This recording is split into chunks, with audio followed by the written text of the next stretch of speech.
హిందూ దేవుళ్లపై ఇష్టానుసారంగా మాట్లాడితే ఊరుకునే ప్రసక్తే లేదని టీటీడీ బోర్డు సభ్యుడు భానుప్రకాష్ రెడ్డి హెచ్చరించారు. హిందూ వ్యతిరేకి ప్రకాష్ రాజ్ ఎక్కడ కనిపించినా విడిచిపెట్టబోమన్నారు. ఏనాడు అన్య మతస్థుల అక్రమాలపై మాట్లాడిన ప్రకాష్ రాజ్ కేవలం హిందూ మతంపైన దేవుళ్లపైనే ఎందుకు మాట్లాడుతున్నారని ప్రశ్నించారు.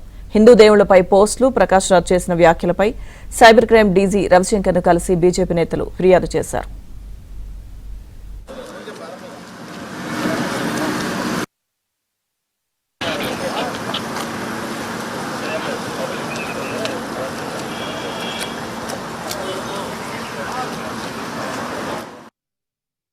వ్యతిరేక పుట్టుకొచ్చాడు ప్రకాష్ రాజు.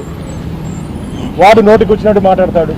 శ్రీరామచంద్రులు ఉత్తర దేశం నుంచి దక్షిణ దేశానికి వచ్చారని, పళ్ళు దొంగలించారని చెప్పి పళ్ళు రాలిపోతాయి. నువ్వు ఎక్కడ కనపడినా సరే నీకు పళ్ళు రాలిపోతాయి. ప్రకాష్ రాజు ఏం తమాషా అనుకుంటున్నావా? నీ